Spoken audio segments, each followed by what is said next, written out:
तो आज हम देखने वाले हैं bacterial DNA isolation by boiling lysis method. हम लोग बॉर्निंग लाइसिस मेथड करते क्यों हैं? बैक्टीरिया के डीएनए को आइसोलेट करने के लिए। तो बॉर्निंग लाइसिस मेथड जो होता है शॉर्ट टर्म होता है और जल्दी हो जाता है, तो इसलिए हम लोग बैक्टीरिया में बॉर्निंग लाइसिस मेथड का यूज करते हैं। अब देखिए, सबसे पहले हम लोग क्या करेंगे, सबसे पहले एक बैक्टीरियल कॉलोनी लेंगे। एक पेट्री प्लेट में ग्रो किया हुआ मेरे पास एक बैक्टीरिया कॉलोनी होगा, उसमें से एक सिंगल बैक्टीरियल कॉलोनी लेंगे। उसको एक अगार मीडियम में उसको प्लेस करेंगे और उसको ओवरनाइट ग्रो करेंगे। ओवरनाइट ग्रो करने के लिए हम लोग क्या करेंगे, उसको 37 डिग्री सेंटीग्रेड पे उसको हम लोग टेम्परेचर प्रोवाइड करेंगे। और उसको कहाँ रखेंगे, उसको हम रखेंगे ऑर्बिटल सेकर में, जिसका स्पीड होगा 200 आरपीएम। और ओवरनाइट इसको ग्रो करेंगे इस बैक्टीरियल कॉलोनी को। देन उसके बाद जब ग्रो हो जाएगा, देन नेक्स्ट मॉर्निंग जब हम लोग आएंगे तो उसमें से सैंपल में से 1.5 ml लेंगे और 1.5 ml overnight grown bacterial culture को फिर हम माइक्रो सेंट्रीफ्यूज ट्यूब में डालेंगे। माइक्रो सेंट्रीफ्यूज ट्यूब में डालने के बाद फिर क्या करेंगे, उस सेंट्रीफ्यूज ट्यूब को उस बैक्टीरियल कल्चर को हम लोग 10,000 आरपीएम पे 5 मिनट के लिए सेंट्रीफ्यूज करेंगे। तो क्या होगा, सेंट्रीफ्यूज करेंगे तो क्या होगा, सुपरनेटेंट अलग हो सकता है और पैलेट अलग हो सकता है। बैक्टीरियल पैलेट अलग हो जाएगा। सुपरनेटेंट को हम लोग फेंक देंगे और बैक्टीरियल पैलेट को ले लेंगे। तो फिर क्या करेंगे, देन नेक्स्ट स्टेप में, स्टेप 2 में क्या करेंगे कि 500 ml T buffer, 500 microlitre T buffer को ऐड करेंगे उस पैलेट में और उसको फिर धीरे धीरे मिक्स करेंगे।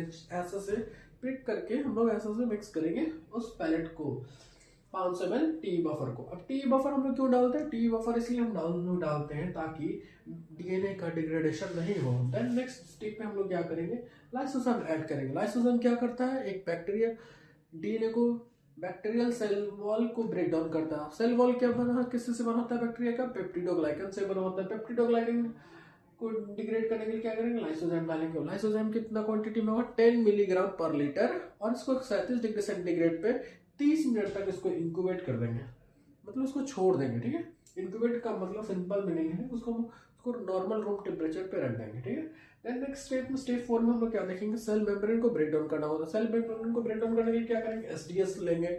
एसडीएस का फुल फॉर्म होता है सोडियम डोडाइल सल्फेट 1%। उसके बाद उसमें प्रोटीन काइनेज होता है। प्रोटीन काइनेज क्या करेगा, सेल मेम्ब्रेन को ब्रेक डाउन करेगा। सोडियम डोडाइल सल्फेट का फंक्शन ये होता है कि वो सेल लाइपोपॉलीसेकेराइड, क्योंकि बैक्टीरिया का सेल वॉल या फिर हम लोग का सेल वॉल जो होता है, सेल मेम्ब्रेन होता है, बैक्टीरिया का सेल मेम्ब्रेन लाइपोपॉलीसेकेराइड होता है। तो लाइपोपॉलीसेकेराइड को ब्रेक डाउन करने के लिए सोडियम डोडाइल सल्फेट लेंगे। सोडियम डोडाइल सल्फेट ब्रेक डाउन करेगा और प्रोटीन काइनेज साथ में लेगा। प्रोटीन काइनेज क्या करेगा, प्रोटीन मॉलिक्यूल को डिग्रेडेड करेगा। अब एसडीएस डाल के हम लोग उस मीडिया को इंक्यूबेट करेंगे 55 डिग्री सेंटीग्रेड पे 30 मिनट के लिए छोड़ देंगे। अब 30 मिनट बाद फिर क्या होगा, उसके बाद फिर उसमें सेल वॉल ब्रेकडाउन होगा। सेल वॉल ब्रेकडाउन क्या होगा, हो जाएगा तो क्या हो जाएगा, सेल मेम्ब्रेन ब्रेकडाउन होगा। सेल मेम्ब्रेन ब्रेकडाउन होगा। सेल मेम्ब्रेन क्या ब्रेकडाउन होगा, तो पूरा उसका इनऑर्गेनिक मॉलिक्यूल ऑर्गेनिक मॉलिक्यूल अलग हो जाएंगे।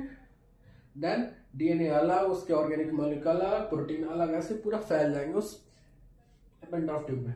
देन फिर हम लोग को मेनली हम लोग आइसोलेट करना, जैसे कि देख रहे हैं बॉर्निंग लाइसिस मेथड में डीएनए आइसोलेट करना। डीएनए आइसोलेट करना तो हम लोग आरएनएस डालेंगे।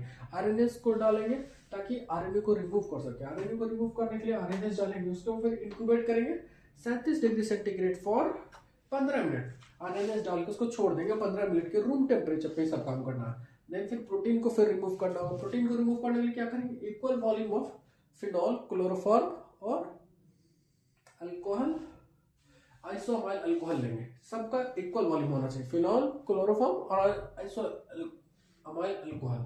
फिनॉल जो होता है काफी कोरोसिव होता है, तो इसको अच्छे से हैंडलिंग करना है ताकि आपका हाथ ना जले।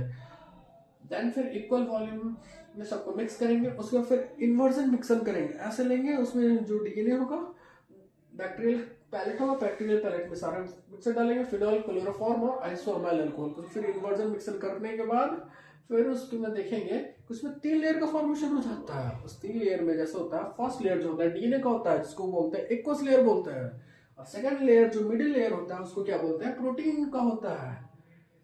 And the third layer is organic layer, वो भी एक अलग होता है। 3 लेयर में आप देखेंगे, आप जब ऑब्जर्व कीजिएगा इस प्रैक्टिकल को, तब देखिएगा साफ साफ आपको दिखेगा 1 2 3 लेयर दिखेगा। देन आपके बाद फिर क्या है, डीएनए को प्रेसिपिटेट करना होगा। अब डीएनए को प्रेसिपिटेट करने के लिए हम क्या करेंगे, माइक्रो पाइपेट लेंगे। डीएनए को उस एपेंडोप्टिव से रिमूव करेंगे और वो जो सुपरनेटेड जो बचा उसको फेंक देंगे। वो एक फ्रेश माइक्रोडॉम एपेंडोप्टिव में उस डीएनए को डालेंगे। डालने के बाद फिर क्या करेंगे, उस ट्रांसफर करेंगे एक्वस लेयर न्यू एपेंडोप्टिव। अब उसमें क्या करेंगे 1/10 volume of chilled ethanol, chilled ethanol डालेंगे, 1/10 वॉल्यूम चिल्ड इथेनॉल डालेंगे। फिर उसको जेंटली मिक्स करेंगे। फिर 20 डिग्री सेंटीग्रेड पर फिर से उसको इंक्यूबेट करेंगे, -20 पे इंक्यूबेट करेंगे और 20 मिनट के लिए -20 डिग्री सेंटीग्रेड पर उसको रख देंगे 20 मिनट के लिए। देन नेक्स्ट स्टेप क्या है आपका, डीएनए कलेक्शन। अब डीएनए कलेक्ट करना है। हम लोग डीएनए को प्रेसिपिटेट कर चुके हैं। डीएनए को कलेक्ट करने के लिए क्या करेंगे, वो जो रेफ्रिजरेटर से निकालेंगे, -20 पे हम लोगों ने रखा था डीएनए को। अब -20 से निकालने के बाद उस डीएनए को सेंट्रीफ्यूज में डालेंगे 10,000 आरपीएम पे 10 मिनट के लिए सेंट्रीफ्यूज करेंगे। तब क्या होगा, सुपरनेटेड फिर से अलग हो जाएगा और डीएनए जो व्हाइट सॉलिड पैलेट के फॉर्म में डीएनए नीचे सेटल डाउन हो जाएगा। अब उस वाले पैलेट को जो भी उसके अंदर इंप्योरिटीज है या फिर सुपरनेटेड है सबको डिस्कार्ड करेंगे कि by the made using a pipette. Pipette की मदद से सारे सुपरनेटेड को केयरफुली उसको रिमूव करना। रिमूव करने के बाद फिर क्या करेंगे, अब डीएनए को हम लोग धोएंगे, वॉशिंग करेंगे, washing the DNA. We have to wash the DNA with 70% ethanol. 70% ethanol से हम डीएनए को वॉश करेंगे। देन फिर सेंट्रीफ्यूज करेंगे एंड डिस्कार्ड द इथेनॉल। अब इथेनॉल सेंट्रीफ्यूज करने के बाद फिर क्या होगा, इथेनॉल का फिर से इथेनॉल ऊपर आ जाएगा, डीएनए सेटल डाउन नीचे हो जाएगा। देन फिर उसको जो भी इथेनॉल होगा उसको डिस्कार्ड कर देंगे। अब डिस्कार्ड करने के बाद जो भी डीएनए जो प्रेजेंट होगा उसको एयर ड्राई करेंगे। एयर ड्राई करने के बाद फिर अब हम लोग उस डीएनए को स्टोर करना है। तो स्टोर करने के लिए क्या करेंगे, उसमें हम टी बफर डालेंगे और स्टेराइल वाटर या फिर मिल्क वाटर डाल के उसको हम -20 डिग्री सेंटीग्रेड पे स्टोर कर देंगे। तो ये है हमारा bacterial DNA isolation by polylysis method, जो कि आपको कहीं भी आपको किसी भी स्टैंडर्ड बुक में नहीं मिलेगा, बट हम लोग यूज करते हैं। पॉलीलाइसिस मेथड जनरली हम लोग इसलिए यूज करते हैं ताकि हम लोग कम टाइम में किसी भी डीएनए को निकाल सके और फिर कॉम्पिटेंट सेल प्रिपरेशन कर सकते, इलेक्ट्रोफोरेसिस कर सके, एग्रोस जेल इलेक्ट्रोफोरेसिस कर सके, इसलिए हम लोग पीसीआर कर सके, इसलिए हम लोग पॉलीलाइसिस मेथड का यूज करते हैं। Thank you, please like share.